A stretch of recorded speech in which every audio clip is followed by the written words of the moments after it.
कहानी उन आम घरों की है जहां खाने वाले तो कई, लेकिन कमाने वाला एक मर्द ही होता है। बावजूद इसके उससे उम्मीदें कम नहीं होती। देखिए जी, सामने वाले वर्मा जी कैसी अच्छी तरह से सफाई करते हैं छुट्टी वाले दिन अपने घर की, और एक आप हैं। अरे यार, उनके पास कार है, ऑफिस पास में है और हफ्ते में 2 दिन की छुट्टी होती है, तो फर्क तो पड़ता है ना। मेरी तो शादी ही गलत हो गई। अरे कोई मस्त लड़का मिलता, कमाता भी, घुमाता भी, घर के कामों में भी मदद करता, लेकिन नहीं जी, हमारे वाले को तो कमाने से फुर्सत ही नहीं, और कमाई भी ऐसी कि कोई जरूरत पूरी ही नहीं हो रही है। सुनील बेचारा शीना को देखकर सोचता है कि शीना सही कह रही है। देखने में सुंदर है, घर का सारा काम कर लेती है, उसे तो कोई भी अच्छा लड़का मिल सकता था। क्या सोच रहे हैं? भागने का इरादा तो नहीं है? अरे नहीं मेरी प्यारी बीवी, मैं तो नहीं, पर डर है कि तुम नहीं कहीं भाग जाओ मुझे छोड़कर।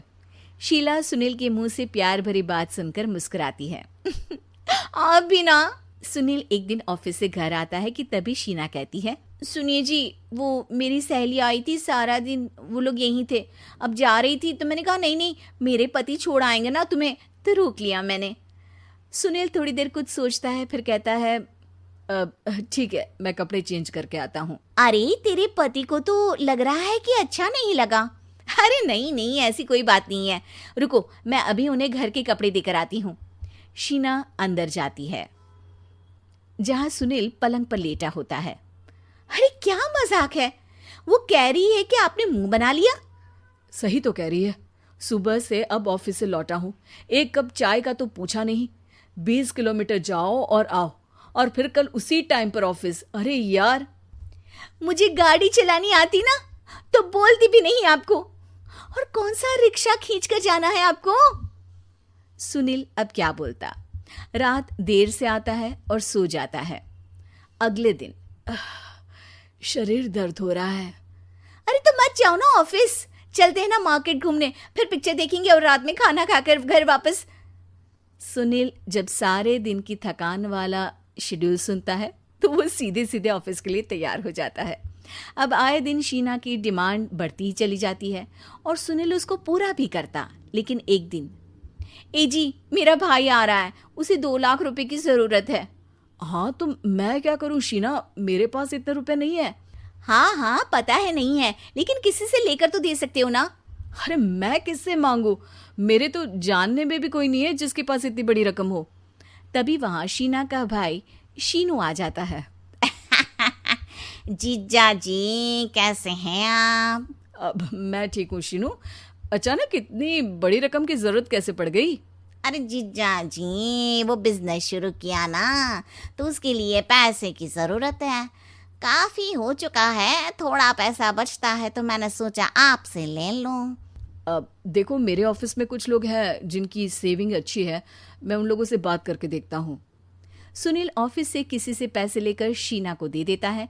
शीना वो पैसा भाई को दे देती है। 2 महीने बाद, अरे यार शीना, वो ऑफिस वाला आदमी अपने पैसे मांग रहा है, कैसे दूं? अपने भाई से बोलो ना पैसे दे दे। अरे हाँ हाँ दे देगा, कहाँ भागा जा रहा है, आप उनको बोल दो कि दे देंगे। थोड़े दिन बाद, शीना वो आदमी मुझसे आज भी पैसे मांग रहा था यार, मैं तंग आ गया हूँ, ऑफिस जाते ही सामने उसका चेहरा दिखता है, क्या बोलूँ, बार बार पैसे मांगता है। अच्छा मैं शीनू को फ़ोन लगाती हूँ, बात करके देखती हूँ। शीना भाई को फ़ोन करती है लेकिन वो फ़ोन उठाता ही नहीं। लगता है भाई कहीं ऐसी जगह है जहाँ नेटवर्क की समस्या होगी। सुनील अगले दिन दोपहर को ही घर आ जाता है। उसका चेहरा उतरा और परेशान सा होता है। वो रोने लगता है। अरे क्या हुआ जी, आप इतना परेशान क्यों हैं? सब ठीक तो है ना? अरे नहीं शीना, कुछ ठीक नहीं है, मैं ठीक नहीं हूँ। तुम्हारे भाई के लिए मैंने जो पैसे लिए थे, उस आदमी ने आज भरे ऑफिस में सबके सामने मेरी बेइज्जती कर दी। सबके सामने आज मैं कर्जदार बनकर खड़ा था। मैंने हर वो प्रयास किया घर चलाने के लिए जो मैं कर सकता था, लेकिन अब नहीं होगा। वो फिर रोने लगता है। अरे आप तो औरतों की तरह रो रहे हैं, मर्द हैं आप।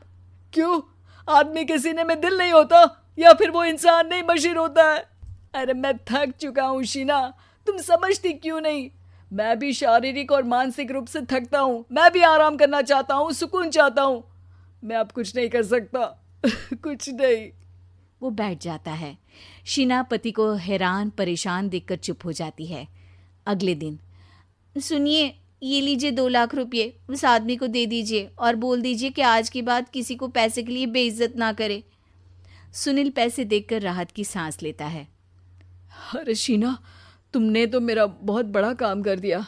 अब मैं शान से ऑफिस जा सकता हूँ। लेकिन ये पैसे आए कहाँ से? ये पैसे मैंने अपने गहनों को गिरवी रख कर लिया है। तुम ठीक रहो, निश्चिंत रहो, मैं बस यही चाहती हूँ। मुझे माफ करना, पर अब मैं समझ चुकी हूँ कि मर्द को भी दर्द होता है। रोहित की दीदी समीक्षा की शादी अर्पित से हुई थी। रोहित 20 साल का था, जो कि अपना पूरा दिन मोबाइल पर ही निकालता था। कभी पबजी खेलता तो कभी यूट्यूब चलाता। एक दिन अर्पित और समीक्षा के मम्मी पापा से मिलने आते हैं और देखते हैं कि रोहित मोबाइल से हटने को तैयार ही नहीं है। अरे रोहित, तुम्हारी तो आईआईटी की परीक्षा है ना? तुम तैयारी नहीं कर रहे हो परीक्षा की? वो सब तो मोबाइल पर ही हो जाएगा। ये देखिए, ये है गूगल। इससे जो भी पूछो वो सब बता देता है। तो आखिर कागज क्यों बर्बाद करूं? अरे पर तुम इन प्रश्नों की तैयारी बिना लिखोगे कैसे? उसमें क्या है, ये देखिए, नोटपैड बिल्कुल कॉपी जैसा है, इसी पर कर लूंगा। हम जब तुम्हारी उम्र के थे तब हम दोस्त मिलकर प्रश्न हल किया करते थे। उससे हमारी हैंडराइटिंग की भी प्रैक्टिस हो जाती थी और समय का भी अंदाजा लग जाता था। और फिर साथ में हम एक दूसरे की मदद भी कर देते थे अगर कोई अटक जाए तो। आपका जमाना अलग था जीजा जी। अभी जमाना फास्ट और स्मार्ट हो गया है। जमाना क्या, अब तो फोन भी स्मार्ट हो गया है। समय के साथ बदलना पड़ता है जीजा जी। अब बस भी कीजिए आप, हर चीज को लेक्चर में बदल देते हैं। रोहित अच्छा कर लेता है परीक्षा में। इतने में अर्पित के सास ससुर जी आ जाते हैं हॉल में और अर्पित इस बारे में बात नहीं करता। हालांकि अर्पित को लगता तो है कि पूरी तरह मोबाइल पर लगे रहना सही नहीं है, पर वो इस बात को और नहीं छेड़ता। ऐसे ही 2 दिन निकल जाते हैं। समीक्षा, मुझे काम से फोन आया था, मुझे वापस काम पर लौटना पड़ेगा। पर हमें आए हुए तो 2 ही दिन हुए हैं, अभी चले गए तो माँ और पापा को अच्छा नहीं लगेगा ना। अच्छा ठीक है, तुम रुक जाओ, मैं काम खत्म करके फिर लौट आऊंगा। एक काम कीजिए ना, परसों रोहित भी परीक्षा के लिए निकलेगा, आप उसी के साथ निकल जाना। दोनों वैसे भी बात नहीं करते, साथ में जाएंगे तो हो सकता है आप लोग आपस में बातचीत भी करने लग जाओ। ठीक है, मैं काम को 2 दिन टाल सकता हूँ।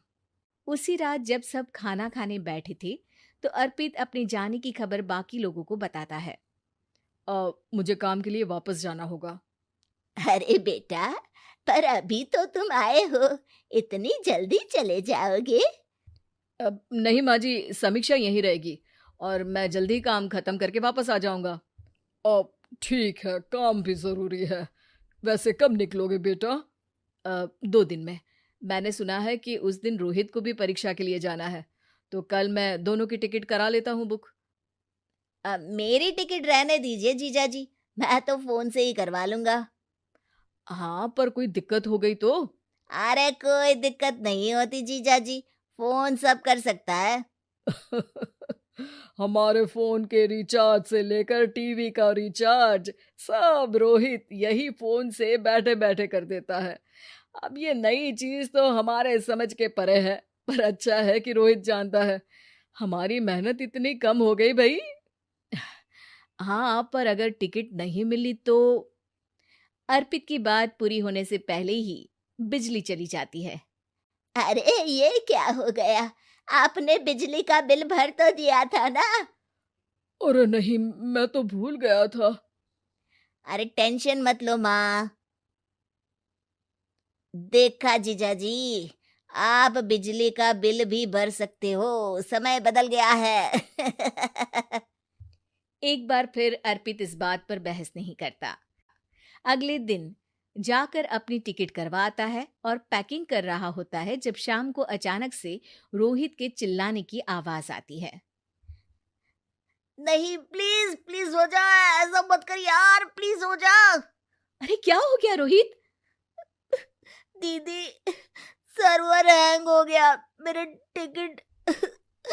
टिकट नहीं हो पाई दीदी। क्या मतलब टिकट नहीं हो पाई?